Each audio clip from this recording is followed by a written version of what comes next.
विद्यार्थी मित्रों, आपका हार्दिक स्वागत है। मैं वीरेंद्र मिश्रा आपका हार्दिक स्वागत करता हूं। विषय सामाजिक विज्ञान, कक्षा 10, पाठ नंबर 11, भारत जल संसाधन। ये नया पाठ है मित्रों। आज से भूगोल में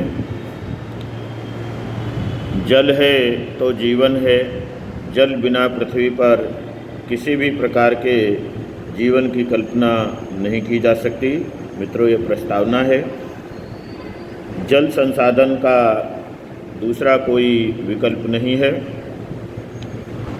इसके उपयोग की लंबी सूची है। जल के उपयोग की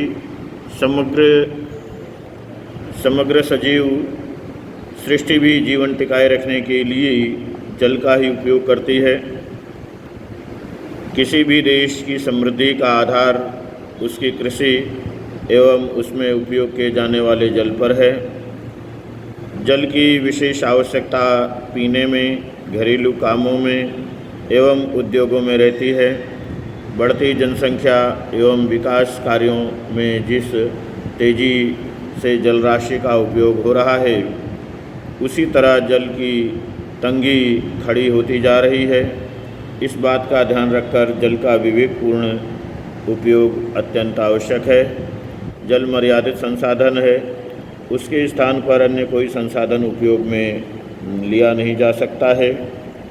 जल संसाधन के कारण ही पर्यावरण जीवंत है। इसमें जल जीवन का अभिन्न अंग है। मित्रों, अब हम देखेंगे मित्रों कि जल स्रोत क्या हैं। स्रोत यानी जहाँ से हमें जल प्राप्त होता हो, स्रोत, जरिया। जल स्रोत के मुख्य 3 प्रकार हैं। पहला है वृष्टि जल, दूसरा है भूपृष्ठीय जल, तीसरा है भूमिगत जल।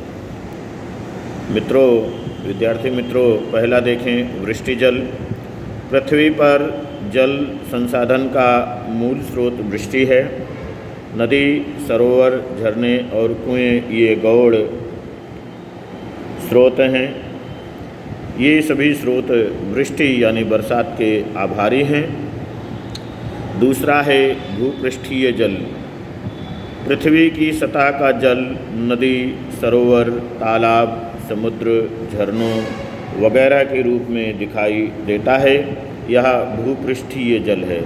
मतलब जमीन के सतह का ऊपरी हिस्से में जो जल हो वह भूपृष्ठीय जल कहलाता है।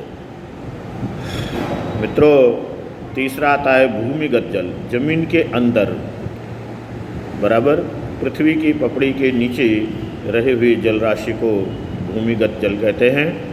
मुख्य जल स्रोतों में भूमिगत जल का स्थान महत्वपूर्ण है। भूपृष्ठीय जल की अवशोषण से भूमिगत जल प्राप्त होता है। भूमिगत जल राशि अमर्यादित है। भारत में उत्तर के मैदानी क्षेत्रों में 42% भूमिगत जल पाया जाता है। दक्षिण भारत के पठारी प्रदेशों एवं पर्वतीय क्षेत्रों के कारण भूमिगत जल का प्रमाण कम मिलता है। विद्यार्थी मित्रों, उत्तर भारत और दक्षिण भारत को नक्शे में ढूंढिएगा। ये प्राकृतिक नक्शे में मिलेगा पठारी प्रदेश, पर्वतीय प्रदेश। भूमिगत जल का सर्वाधिक उपयोग सिंचाई के लिए होता है। विद्यार्थी मित्रों, ये हमने जल स्रोतों की चर्चा की। ये प्रश्न 2 नंबर में पूछे जा सकते हैं। 1 नंबर में वृष्टि जल किसे कहते हैं या भूपृष्ठीय जल किसे कहते हैं। इसमें 3 में से कोई भी एक प्रश्न पूछा जा सकता है। जल संसाधन एवं उपयोग। सिंचाई। भारत में लगभग 84% जल सिंचाई के लिए उपयोगी है। उदाहरण स्वरूप 1 किलोग्राम गेहूँ उत्पन्न करने के लिए लगभग 1500 लीटर पानी की आवश्यकता होती है। धान, पटसन एवं गन्ना की फसलों को अधिक जल की आवश्यकता होती है।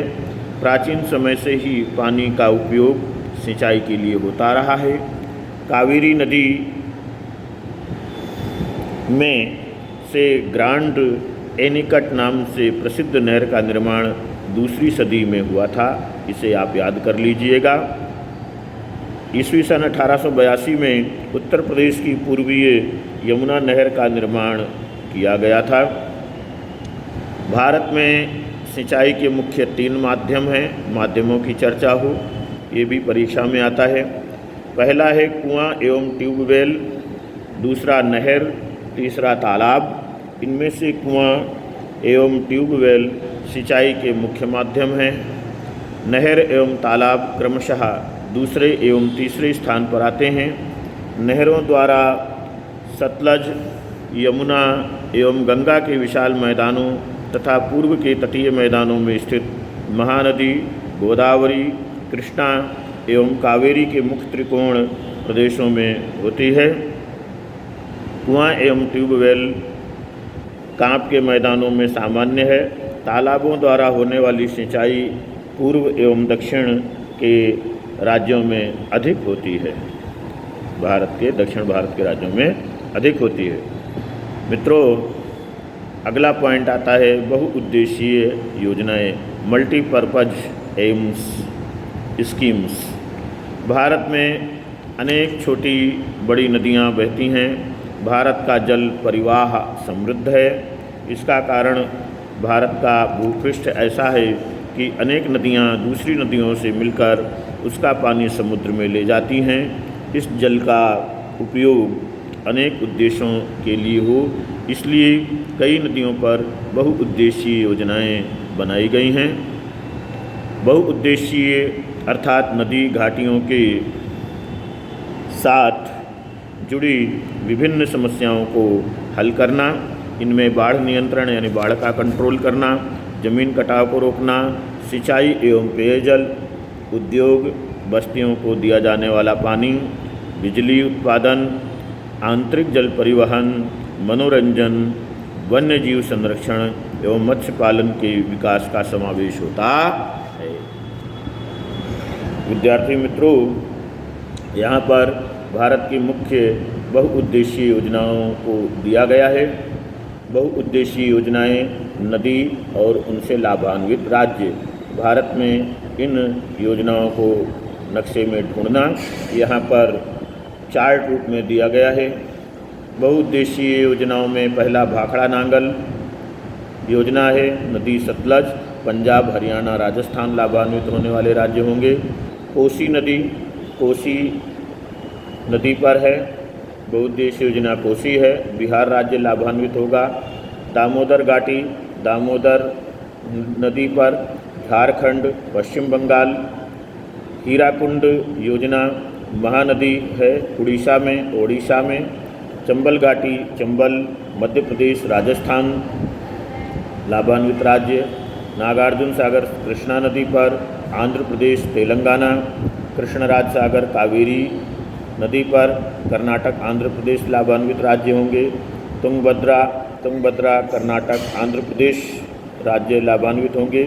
नर्मदा घाटी सरदार सरोवर योजना नर्मदा नदी पर, मध्य प्रदेश, गुजरात, राजस्थान, महाराष्ट्र।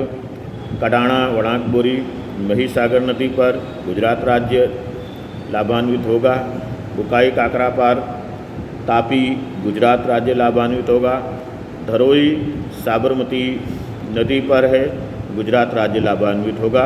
विद्यार्थी मित्रों, आपसे फिर एक बार निवेदन है कि इस स्कीम को आप जो है भारत के नक्शे में ज़रूर देखना, ढूंढना और इन सभी स्कीमों को आप तैयार कर लीजिएगा।